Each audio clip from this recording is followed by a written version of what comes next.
Այս անցած շաբաթը, անցած երևի 20 օրերին քննարկումներում շատ էր շոշափում քաղաքական բանտարկյալների թեման, քաղաքական հետապնդումների թեման ու քաղաքացիական պայմանագրի պատգամավորները հիմնականում ընդդիմանում էին, չէին հասկանում ինչի մասին է խոսքը, այսպես չկա նման բան Հայաստանում, ինչ քաղաքական հետապնդում, ինչ քաղաքական պատվեր,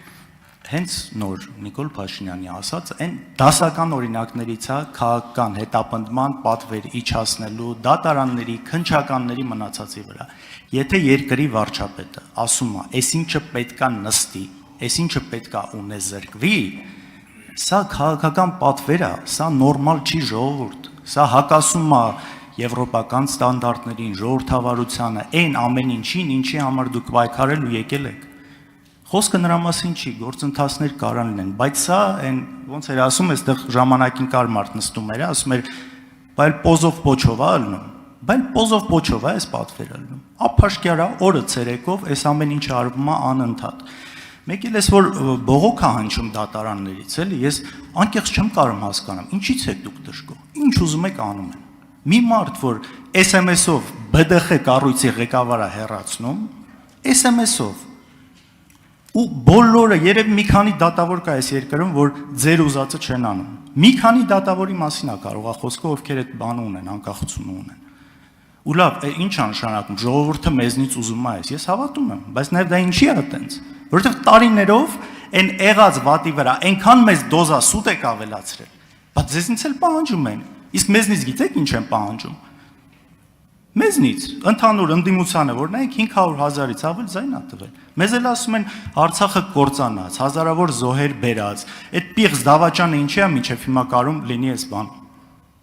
Մեզնից էլ այդ են պահանջում, բայց ժողովրդավարությունը հենց այդ է, դատական համակարգի անկախությունը հենց այդ է, երբ որ դատավորները հաշվելու են օրենքի ավարտեք եւ չափավորեք ձեր ոչ թե մի մարդու։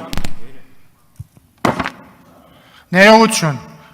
Պարոն Ալեքսանյան, ձեզ նախազգուշացում եմ հայտարարում պիղծ դավաճանը հերետա արտահայտության համար։ Համեցեք, պարոն Փաշինյան։ Ներողություն։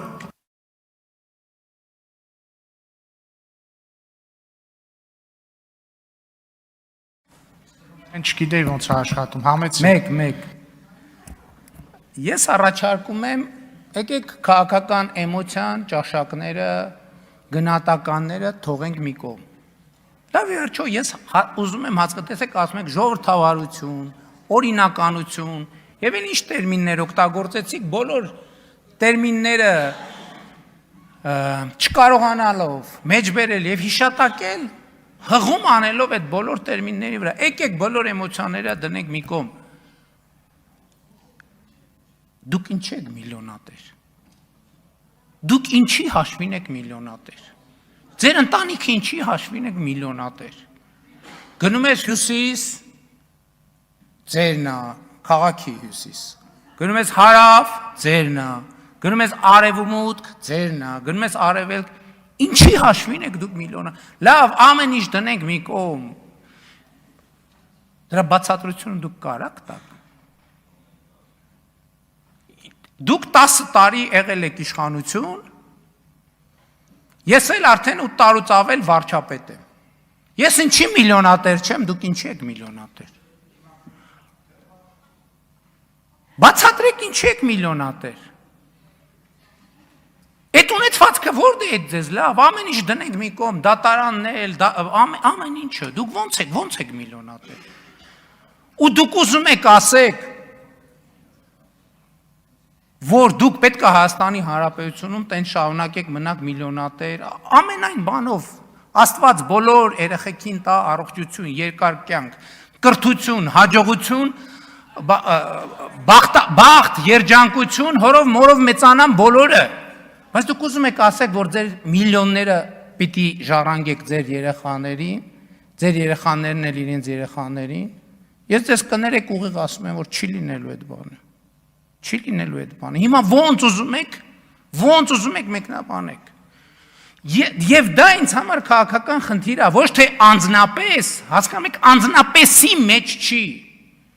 Իմ խնդիրը այն չի, որ ինչ որ մեկը միլիոնատեր է։ Իմ խնդիրը այն է, որ ինչ որ մեկը միլիոնատեր է մեր ժողովրդի հաշվին։ Իմ խնդիրը մենակ է դա։ Եվ դուք տարբերակ չունեք, հասկանում եք, սա անձնական, անձնավորված հարց չի։ Դուք պետք է հատիկ ամեն ինչը պետքա վերադարձվի Հայաստանի Հանրապետությանը։ Եվ այո, դա իմ քաղաքական առաքելությունն է, պահանջն է եւ պարտավորությունն է, որ ես ստանձնել եմ ժողովրդի առաջ։ Էլի եմ ասում, անձնավորված չի։ Ոչ մի պիտակ, ոչ մի բան, մաղդիր չեմ օգտագործում։ Բայց տարբերակ չկա։ Արձագանք։ Տեսեք, թե ինչը ում պետքա վերադարձվի, ժողովրդավարական երկրում պիտի որոշի դատարանը, ոչ թե երկրի առաջին դեմքը փաստացի։ Այն ինչ դուք ասում եք, հակասում է այս ամեն ինչին, շատ պարզ միտք եմ ասում։ Համոզված եմ, այստեղ շատերը կիսեն այդ միտքը։ Երբ որ դուք կանգնում եք երկրի ամենաբարձր ամբիոնում ու ասում եք դու չես կարա ժառանգես կամ բան, ու զուգահեռ գործ կա դատարանում, սա ուղիղ ճնշում է դատարանի վրա։ Ես իմ ամեն լումայի համար այդ պատասխանը տալու եմ, կամ չեմ տալու, դա դատարանում է, բայց դուք այստեղ դրա մասին խոսալով խախտում եք ամենահիմնարար սկզբունքը, այս ամեն ինչի, ձևախեղում եք ամեն ինչ, ու նաև ձեր մոտ այդ ընտրողաբար մոտեցումը, ձեր մոտ կա էլ նախկին, էլ մարզպետ ներկանում հետ կապված այնքան հոդվածներ եք գրել ժամանակին, բայց հիմա ձեր մոտ են ու իրանց հետ կապված դուք խնդիր չունեք։ Ուրեմն այս ամեն ինչը անձնավորված է։ Ու եթե իմ սաղ կյանքի իմաստը լներ ինչ որ բան ժառանգելը, ես հիմա այստեղ նստած չէի լինի։ Ես իմ համար հանգիստ ինչ որտեղ կլնեի, ունեցվածքը շուտվանից ծախած, հանգիստ ու այս ամեն ինչ ցերու։ Էնպես որ դա չի այս ամեն ինչի մեջ մոտիվացիան լինելու։ Իսկ ձեր արածը հետագայում ինձ թվում է քրեական վարույթների շատ բան նյութ դառնալու այս պահվածքու։ Պարոն Քոչյան, ավարտեք։ Գիտեք, քանի որ այդ հատվածի հետ խոսակցությունը սկսեց հոգևոր թեմայից, ձեր հարցին էլ անդրադառնամ նույն տրամաբանությամբ։ Նոր կտակարանը ասում է, այս նախադասության միշտ առաջ կեսը գիտեն, երկրորդը չգիտեն։ Ոչ թե չգիտեն, այլ չեն հիշատակում։ Ասում է մի դատիր, որ չդատվես, որովհետև ինչ դատով դատես, նույն դատով էլ դատվելու ես։ Հիմա ասում եմ, այն ինչ որ ես ձեզ ասեցի, ես այո, ձեզ դատում եմ եւ ես ձեզ դատելու եմ եւ պատրաստ եմ նույն դատով դատվել։ Շնորհակալ եմ։ Շնորհակալություն, հարցերն ավարտվեցին։